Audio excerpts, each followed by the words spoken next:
नमस्कार, आप देख रहे हैं आपका अपना चैनल भिवानी हलचल और खबरों के संग में मैं हूं मनोज कुमार। आइए डालते हैं नजर आज के समाचारों पर। स्थानीय पंचायत भवन में महान स्वतंत्रता सेनानी महामना पंडित मदन मोहन मालवीय और भारत रत्न श्री अटल बिहारी वाजपेयी की जयंती के अवसर को सुशासन दिवस के रूप में मनाया गया। इस कार्यक्रम में श्रम एवं रोजगार मंत्री श्री अनूप धानक ने मुख्य अतिथि के रूप में शिरकत की, तो प्रदेश के मुख्यमंत्री ने ऑनलाइन माध्यम से प्रदेश भर में अपना संदेश भी दिया। पूर्व प्रधानमंत्री अटल बिहारी वाजपेयी और मदन मोहन मालवीय की जयंती को आज राज्य सरकार ने प्रदेश के जिला मुख्यालयों पर विभिन्न विभागों के स्टॉल्स लगाकर सुशासन दिवस के रूप में मनाया। सुशासन दिवस कार्यक्रम का उद्देश्य अंतिम व्यक्ति तक सरकार की योजनाओं तक लाभ पहुंचाना रहा।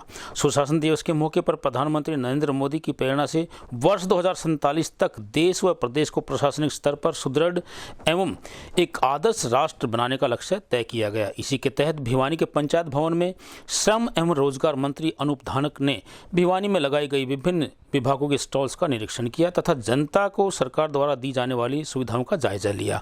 इस मौके पर मुख्यमंत्री ने वीडियो कॉन्फ्रेंस के माध्यम से सुशासन दिवस के मौके पर श्रम मंत्री अनूप धानक व भिवानी के वरिष्ठ अधिकारियों को संबोधित किया तथा अंत्योदय योजना के तहत हर व्यक्ति को प्रशासनिक स्तर पर लाभ पहुंचाने की बात कही। इस मौके पर श्रम मंत्री ने कहा कि सुशासन दिवस के मौके पर हमें राज्य को विकास एवं कल्याणकारी राज्य की तरफ अग्रसर करना चाहिए। यह तभी संभव हो पाएगा जब राज्य के अंतिम व्यक्ति तक सरकार की योजनाओं का लाभ पहुंचे। इसी उद्देश्य से अंत्योदय योजना के तहत परिवार पहचान पत्र, श्रम रोजगार पोर्टल की स्थापना, ई भूमि पोर्टल, कौशल रोजगार निगम पोर्टल, ग्राम दर्शन योजना, जरूरतमंदों को आयुष्मान योजना के तहत 5 लाख रुपए तक का इलाज सहित विभिन्न योजनाएं चलाई जा रही है, जिसका लाभ राज्य के हर जरूरतमंद व्यक्ति तक पहुँचना सुनिश्चित किया गया है। हम जैसा जानते हैं कि 25 दिसंबर 2 महान विभूतियों का जन्मदिन होता है। हमारे देश के पूर्व प्रधानमंत्री आदरणीय श्री अटल बिहारी वाजपेयी जी और हमारे क्रांतिकारी नेता स्वतंत्रता सेनानी पंडित मदन मोहन मालवीय दोनों ही विभूतियां भारत रत्न से और विभूषित हैं। ऐसे दोनों के जन्मदिन के अवसर पर मैं दोनों के प्रति अपने मन से आदर भाव से श्रद्धांजलि अर्पित करता हूं और सभी को इस अवसर पर बहुत बहुत बधाई और शुभकामना देता हूं। मदन मोहन मालवीय जी और अटल बिहारी वाजपेयी जी के जन्म दिवस पर सुशासन दिवस मनाया गया है और सुशासन दिवस पर एक संकल्प लेना चाहिए सबको कि पूरे प्रदेश अपने विकास के कार्य करें और अपने जो अंत्योदय योजना है, जो हमारे बिल्कुल जो अंत में पायदान पर जो लोग हैं उनको सुविधाएं देने का काम करें और जो प्रदेश में जो विकास कार्य चल रहे हैं उनको गति देने का। किस प्रकार का बदलाव अब तक तकनीकी रूप से अलग अलग डिपार्टमेंट में सुशासन को लेकर के अनेकों रूप से ऐसे चाहिए वो ये श्रम रोजगार पोर्टल जारी किया गया है, से ई भूमि पोर्टल जारी किया गया है, से परिवार पहचान पत्र बनाया गया है, से इस तरह की अनेकों योजनाएं आज हमारी लागू हैं और लगातार उनकी अच्छी प्रेरणा लेकर के उनकी प्रेरणा में जो उन्होंने अपने सुशासन किया, चाहे वो अनेकों प्रकार का, चाहे उन्हें निस्वार्थ भावना होकर के उन्होंने कार्य। टोटल जी जो मानते थे करते थे वो राजनीति आज कायम है, वहाँ मानते हैं बिल्कुल निश्चित रूप से अटल जी के जो अपने कार्य करते थे, जो निस्वार्थ भावना से कार्य करते थे। हरियाणा सरकार जो भारतीय जनता पार्टी और जननायक जनता पार्टी की साझी सरकार है वो उसी पर। आपने कहा कि सुशासन है, लेकिन आज जो आरोप लग रहे हैं नौकरियां बिक रही हैं, परचून की दुकान बना दी है, विपक्ष इतना हो हल्ला कर रहा है। निश्चित रूप से आरोप जो लगे थे विधानसभा में हमने बहुत अच्छे तरीके से उनको जवाब देने का काम। पोर्टल भूमि है, चाहे ई पोर्टल रोजगार है, जैसे कौशल रोजगार निगम की तरफ से पोर्टल जारी किया गया है, चाहे हमारा ये ग्राम दर्शन योजना है, चाहे हेल्थ की कोई स्कीम है, अनेकों स्कीम इस प्रकार की हैं और वो लागू करके होने की बात है। लगातार किसानों की अनेकों योजनाएं शुरू की गई हैं और चाहे वो रोजगार की जहाँ तक बात है 75% जो रोजगार था भारतीय जनता पार्टी जननायक जनता पार्टी की सरकार में माननीय मुख्यमंत्री मनोहर लाल जी और उप मुख्यमंत्री दुष्यंत चौटाला जी के नेतृत्व में 75% जो रोजगार युवाओं को प्राइवेट सेक्टर में जो रोजगार देने की बात थी वो रोजगार देने का जो वादा था। भिवानी के नया बाजार स्थित चर्च में ईसा मसीह का जन्मदिवस क्रिसमस डे के रूप में धार्मिक उत्साह और पारंपरिक हर्षोल्लास के साथ मनाया गया। इस अवसर पर जहां चर्च के पादरियों द्वारा लोगों को प्रभु यीशु का संदेश दिया गया, वहीं गरीब एवं जरूरतमंद बच्चों में सेंटा क्लॉज के रूप में आकर गिफ्ट्स, टॉफीज और अन्य सामान भी वितरित किया गया।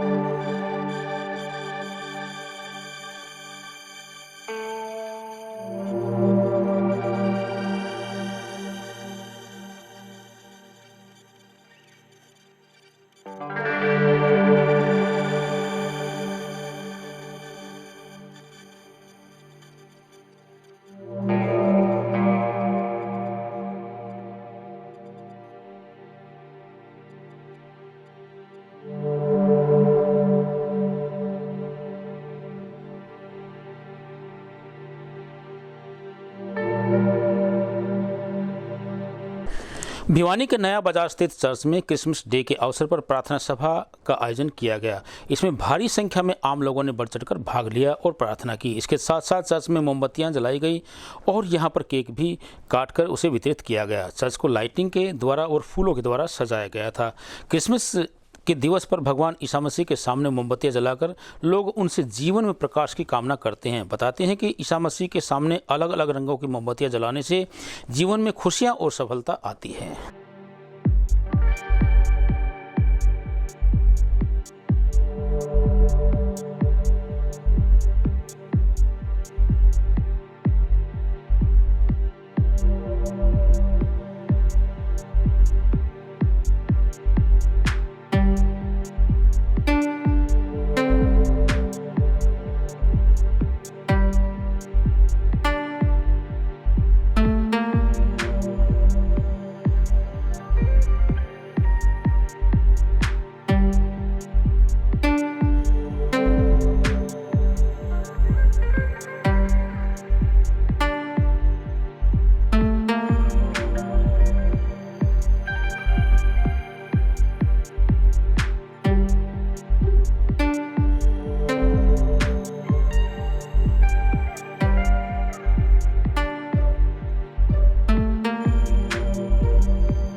तारीख से हमारे हर घर में पहले चर्च की डेकोरेशन से सब चर्च में इकट्ठे होके हम प्रभु यीशु मसीह की पैदाइश की खुशी सब मनाते हैं।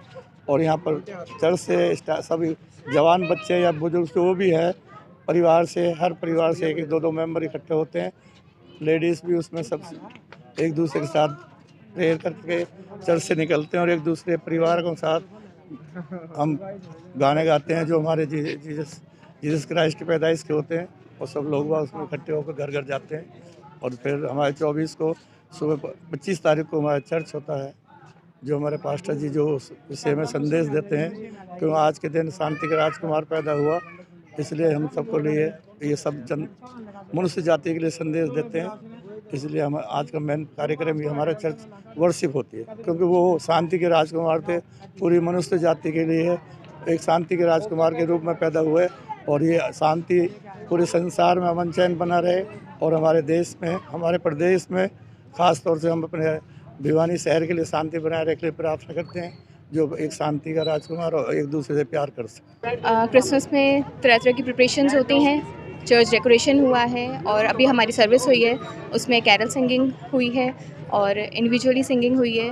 पादरी साहब ने सर्मन दिया था और अच्छा सुसमाचार प्रचार किया गया। जिस मकसद से यीशु मसीह इस दुनिया में आए, उस मकसद का प्रचार किया गया कि वो पापियों को बचाने आए, और ताकि वो इसलिए आए कि सारी मनुष्य जाति जो है वो उद्धार पा सके। मेरा नाम मोनिका सोलोमन है। हम अपनी फैमिली के साथ यहाँ पर क्रिसमस सेलिब्रेट करने के लिए चर्च में आए हैं। कैंडल्स लगाई गई हैं। आपको पता है कि क्रिसमस प्रभु यीशु मसीह का जन्म दिवस है। इसके उपलक्ष्य में आज के दिन सभी क्रिश्चियंस और अन्य जातियाँ भी यहाँ पर इकट्ठी होती हैं कि हम लोग आज का दिन सेलिब्रेट कर सकें। ये किसी भी धर्म के लिए नहीं, किसी एक धर्म के लिए नहीं, सभी धर्मों के लिए ये पाक और पवित्र त्यौहार है। नगर में अनेक स्थानों पर भारतीय जनता पार्टी के नेताओं ने पूर्व प्रधानमंत्री श्री अटल बिहारी वाजपेयी की जयंती पर उनके चित्र पर पुष्प अर्पित कर उन्हें याद किया। उनका कहना था कि लंबे समय तक डॉक्टर श्यामा प्रसाद मुखर्जी और पंडित दीनदयाल उपाध्याय जैसे प्रखर राष्ट्रवादी नेताओं के साथ काम करने वाले लोकप्रिय प्रधानमंत्री अटल बिहारी वाजपेयी को उनके योगदान के लिए हमेशा याद किया जाता रहेगा। भारत रत्न एवं पूर्व प्रधानमंत्री स्वर्गीय अटल बिहारी वाजपेयी की जयंती को सुशासन दिवस के रूप में मनाने के अवसर पर भाजपा नेता प्रदेश उपाध्यक्ष ठाकुर विक्रम सिंह ने कहा कि जनसंघ के संस्थापक और देश विदेश में अपनी छवि की अटल छाप छोड़ने वाले श्री अटल बिहारी जी को आज भी लोग गर्व से याद करते हैं। यह हम सब के लिए अत्यंत हर्ष का विषय है कि उनके द्वारा सींचे गए भाजपा के पौधे की छाया में आज पूरा देश माननीय प्रधानमंत्री नरेंद्र मोदी के नेतृत्व में सुख की सांस ले रहा है। इसको पूरी भारतीय जनता पार्टी स्वराज दिवस या सुशासन दिवस के रूप में भी आज पूरे देश के अंदर मना रही है। और विशेष तौर पर मैं कहना चाहूँगा, हरियाणा प्रदेश में श्रीमान ओम प्रकाश धनखड़ जी ने बहुत ही वृहद प्रोग्राम आज बनाया है। हर बूथ के ऊपर हमारी पार्टी के सारे साथी, बूथ की कार्यकारिणी वाजपेयी जी का जन्म दिवस बहुत ही जोश खरोश के साथ मना रहे हैं। मैं भी आज booth number 1, booth number 2, booth number 3 और बूथ नंबर 7 पर होकर आया हूँ। वहाँ भी सभी साथियों ने श्रद्धेय जय अटल बिहारी वाजपेयी जी की जयंती मनाई और उनके बारे में हमने वहाँ बताया कि श्रीमान अटल बिहारी वाजपेयी जी 1942 में भी 23 दिन की सज़ा काटी थी उन्होंने भारत छोड़ो आंदोलन में शामिल होकर अंग्रेज़ों के विरुद्ध, और उसके बाद में आरएसएस में शामिल हुए। आरएसएस के बाद में जब ये देखा गया आरएसएस ने कि आज कांग्रेस सही नीतियों पर नहीं चल रही है, तो उन्होंने जनसंघ बनाने का एक पॉलिटिकल पार्टी बनाने की सोची। उसमें 11 व्यक्तियों को चुना गया, जिसमें अटल बिहारी वाजपेयी जी, नानाजी देशमुख जी, हमारे बलराज मधोक जी और पूरे 11 साथी उसमें अंदर हुए। उसके बाद में 1952 में चुनाव लड़ा वाजपेयी जी ने, पहली बार एमपी बने। उसके बाद में सब होता रहा। फिर 1977 में जब देश में आपातकाल लागू हुआ तो जेल के अंदर ही एक पार्टी बनी, नई पार्टी का जन्म हुआ। समाजवादी पार्टी, कांग्रेस और जनसंघ सभी ने मिलकर जनता पार्टी बनाई और जनता पार्टी 1977 में आपातकाल के बाद में सरकार बनी और उसमें मोरारजी भाई हमारे प्रधानमंत्री बने और अटल बिहारी वाजपेयी जी विदेश मंत्री बने। इस प्रकार से फिर जब दोबारा 3 बार वाजपेयी जी प्रधानमंत्री रहे हैं, पहली बार, दूसरी बार, तीसरी दफ़ा पूरे 6 वर्ष तक रहे और उसमें उन्होंने बहुत से बड़े बड़े कार्य किए, जिसमें सबसे पहले हमारे सैनिकों का कोई ख़ास सम्मान नहीं होता था। उनके घर खाली उनका बिस्तरा और टोपी और एक तिरंगा झंडा भेज देते थे। वाजपेयी जी ने पहली बार उनके पार्थिव शरीर को घर तक पहुंचाया, शान दिलवाई, उनकी याद में उनकी मूर्तियां लगाई गई। इस प्रकार से शहीद को सम्मान मिला। क्रेडिट कार्ड देश के अंदर वाजपेयी जी ने लागू किया और पोखरण में एटम बम का विस्फोट कराकर दुनिया को जता दिया कि भारत भी एक बहुत बड़ी शक्ति है। वहीं इस अवसर पर विधायक घनश्याम सर्राफ ने कहा कि जनसंघ के संस्थापक एवं भारतीय राजनीति को नई दिशा प्रदान करने वाले एवं देश का नाम विश्व पटल पर सुशोभित करने वाले हम सबके प्रेरणा स्रोत सुशासन दिवस के अवसर पर उनकी हर बूथ पर जयंती मनाकर उन्हें याद कर रहा है। यह बड़े गर्व का क्षण है। उन्होंने कहा कि श्री अटल बिहारी जी ने जय जवान जय किसान जय विज्ञान का नारा देकर उसको चरितार्थ किया। उन्होंने परमाणु परीक्षण कर भारत की शक्ति का विस्तार किया एवं शहीदों के सम्मान पटल बनवाए और उन्होंने किसान को सर्वप्रथम क्रेडिट कार्ड देकर किसान का मान बढ़ाया। आज माननीय पूर्व प्रधानमंत्री श्रीमान अटल बिहारी वाजपेयी जी का 96वां जन्म दिवस मनाया गया है और इसमें हम पूरी पार्टी सुशासन दिवस के अवसर पर ये कार्यक्रम करते हैं और माननीय प्रधानमंत्री जो पूर्व में 24 दलों की सरकार साझा करके उन्होंने चलाई, वो एक अत्यंत महत्वपूर्ण चरण था और वाजपेयी जी ने सभी दलों को मान सम्मान देते हुए उनको आगे बढ़ाने का काम किया। आज पूरा देश उनकी जयंती के अवसर पर और सुशासन दिवस के रूप में आज इस त्यौहार को मनाया जा रहा है। पार्टी का एक ये निश्चित एजेंडा है कि 25 दिसंबर उनका जन्म दिवस भी है और सुशासन दिवस के रूप में पार्टी इसको मनाती है। आज ये प्रत्येक बूथ पर कार्यकर्ता इकट्ठे होकर और इस दिवस को मना रहे हैं। माननीय मुख्यमंत्री जी के आदेश के अनुसार हम सभी लोग इस कार्यक्रम में लगे हुए हैं। प्रत्येक बूथ पर जाकर इसकी जयंती को मनाया जाए और जो सुशासन दिवस है उसके अवसर पर भी हमारी पार्टी के विशेष कार्यकर्ता यहाँ पे इकट्ठे होकर इस दिवस को मना रहे हैं। मैं सभी कार्यकर्ताओं का अभिनंदन करता हूँ, स्वागत करता हूँ और धन्यवाद करता हूँ। वहीं डीएम मनोहर सिंह, भारतीय जनता पार्टी प्रदेश कार्यकारिणी सदस्य हरियाणा ने आज अपने गांव और सह कार्यालय लोहानी बूथ संख्या 221 पर अपने कार्यकर्ताओं के साथ श्रद्धेय भारत रत्न श्री अटल बिहारी वाजपेयी जी के जयंती पर सुशासन दिवस के रूप में उनके चित्र पर माल्यार्पण कर और पुष्प अर्पित करके मनाया गया। वहीं इसी के साथ साथ इस अवसर पर भाजपा नेता जसपाल बंटी इत्यादि ने कहा कि अटल बिहारी वाजपेयी जी जब भी संसद में अपनी बात रखते थे तब विपक्ष भी उनकी तर्कपूर्ण वाणी के आगे कुछ नहीं बोल पाता था। अटल बिहारी वाजपेयी जी ने अपने जीवन में पत्रकार के रूप में भी काम किया और लंबे समय तक राष्ट्रधर्म, पंचजन्य, वीर अर्जुन आदि राष्ट्रीय भावना से ओतप्रोत अनेक पत्र पत्रिकाओं का संपादन भी किया। अटल बिहारी वाजपेयी जी भारतीय जनसंघ के संस्थापक सदस्य थे। आज पूरे भारतवर्ष के अंदर अटल बिहारी वाजपेयी जी का जन्म दिवस प्रत्येक बूथ स्तर पर भारतीय जनता पार्टी के द्वारा मनाया जा रहा है। भिवानी के नगर के अंदर 59 नंबर बूथ का यह कार्यक्रम आज सैनिक कल्याण परिषद के कार्यालय में संपन्न हुआ है, जिसमें पूरे बूथ स्तर के जितने भी हमारे कार्यकर्ता थे, त्रिदेव हमने अपना एक योजना बनाई है, जिसमें हर बूथ पर हमने एक अध्यक्ष, एक पालक और एक PLO2 बनाया है। उन तीनों की अगुवाई में आज का ये कार्यक्रम बूथ स्तर पर मनाया गया है, जिसमें पूरे बूथ के और अन्य साथियों ने भाग लिया है। अटल बिहारी वाजपेयी जी पूरे एक विश्व के नेता थे। जब भी देश के ऊपर कोई विपत्ता आई तो पक्ष और विपक्ष दोनों ने वाजपेयी जी के ऊपर विश्वास व्यक्त किया। UNO के अंदर जब भी कोई भारत का प्रतिनिधित्व करना होता था तो तत्कालीन प्रधानमंत्री इंदिरा गांधी जी ने भी उनको मौका दिया था कि वो भारत का प्रतिनिधित्व करे। उनकी जो योजनाएं हैं, उनके जो दिशा निर्देश है, उनका जो आशीर्वाद है, वो हम सब भारतीय जनता पार्टी के कार्यकर्ताओं के लिए सदा प्रेरणा का कार्य करें। हरियाणा सरकार को तुरंत ही कक्षा 3वीं से लेकर 10वीं तक संस्कृत भाषा को अनिवार्य कर देना चाहिए। यह कहना था पूर्व न्यायाधीश श्री प्रहलाद सिंह का। स्थानीय गौशाला मार्केट रोड स्थित श्री सनातन धर्म संस्कृत महाविद्यालय में संस्कृत भाषा भविष्य और वर्तमान विषय पर सम्मेलन का आयोजन किया गया, जिसमें नगर व बाहर से आए अनेक विद्वज्जनों ने शिरकत की। स्थानीय गौशाला मार्केट रोड स्थित श्री सनातन धर्म संस्कृत महाविद्यालय में हरियाणा संस्कृत अकादमी के सौजन्य से जन जागरण शिक्षा समिति द्वारा आयोजित संस्कृत भाषा भविष्य और वर्तमान विषय पर सम्मेलन में मुख्य अतिथि के तौर पर पहुंचे पूर्व न्यायाधीश प्रहलाद सिंह ने कहा कि संस्कृत भाषा के प्रचार के लिए वास्तविक धरातल पर कार्य करना चाहिए, जिससे इस भाषा को प्राचीन गौरव प्राप्त हो सके।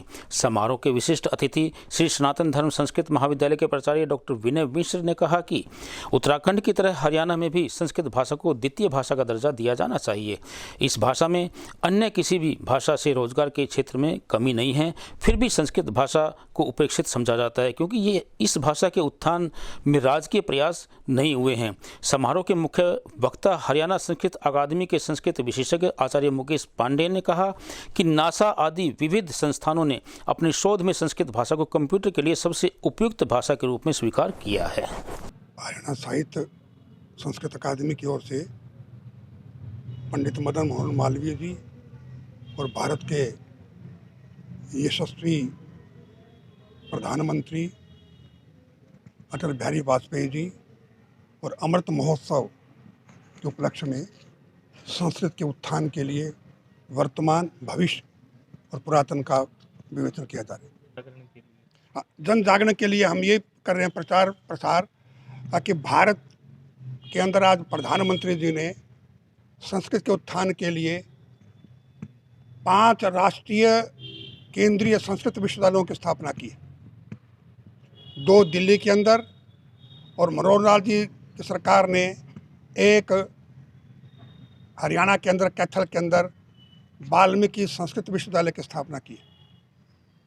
और हम भी अब सरकार से प्रार्थना करते हैं, अनुरोध करते हैं कि उत्तराखंड सरकार की ओर से जिस प्रकार से संस्कृत को द्वितीय राजभाषा बनाया गया है, उसी प्रकार से हरियाणा के अंदर भी संस्कृत भाषा को दूसरी भाषा, राज्य की दूसरी भाषा स्थापित की जाए।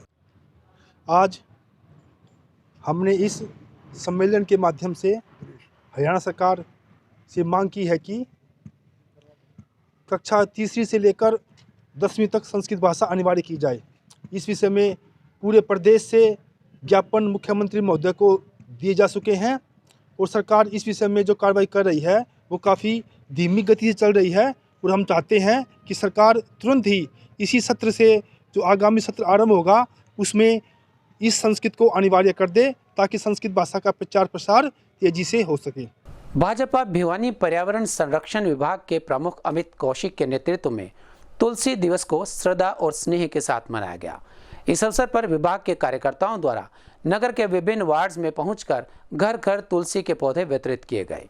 वहीं इस अवसर पर महिला मोर्चा के प्रदेश कार्यकारिणी के सदस्य भी मौजूद रहे।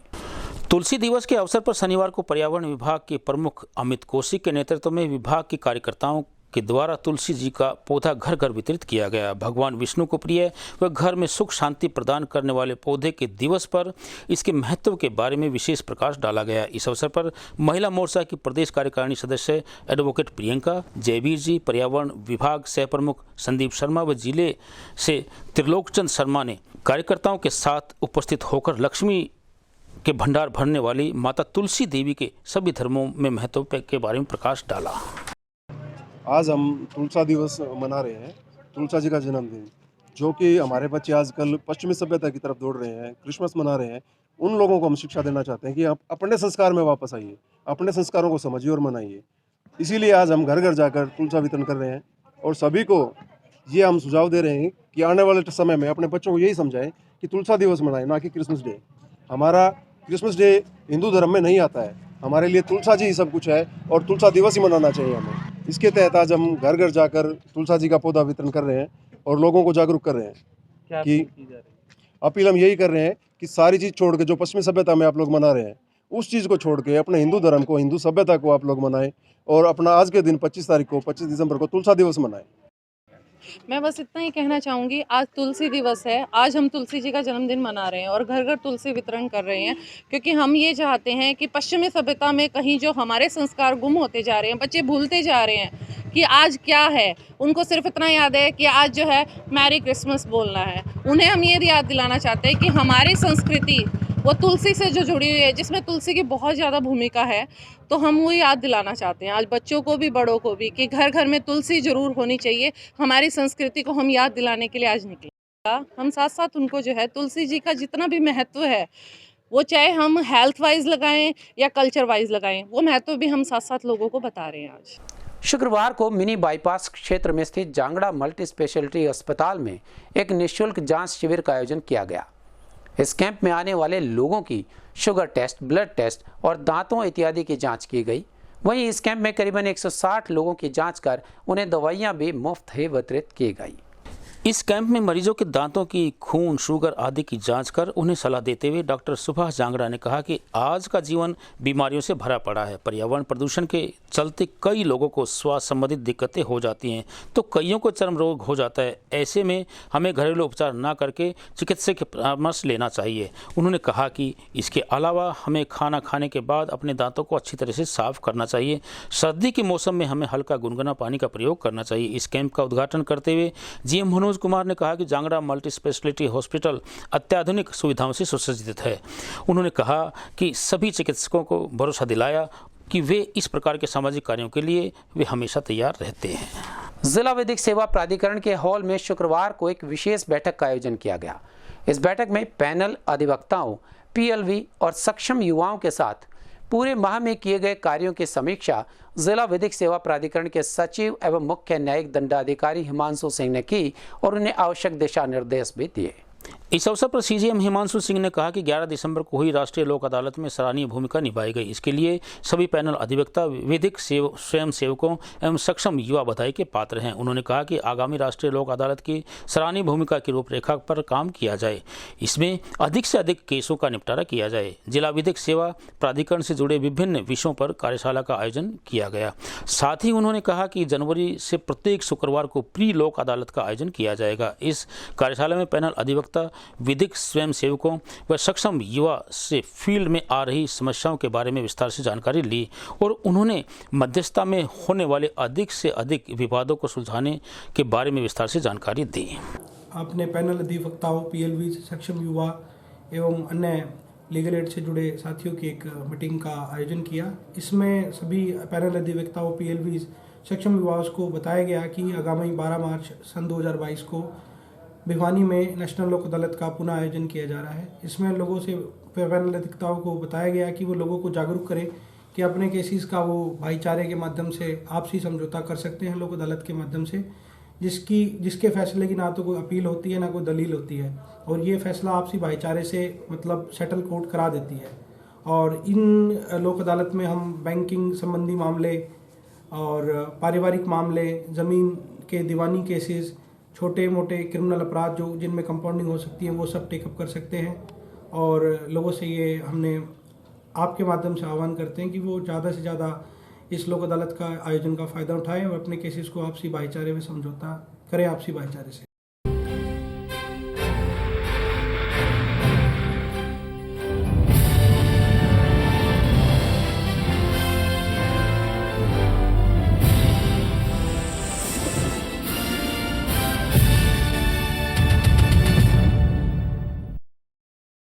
हमारे संग में बस इतना ही। अगले के लिए देखते रहेगा आपका अपना चैनल भिवानी हलचल।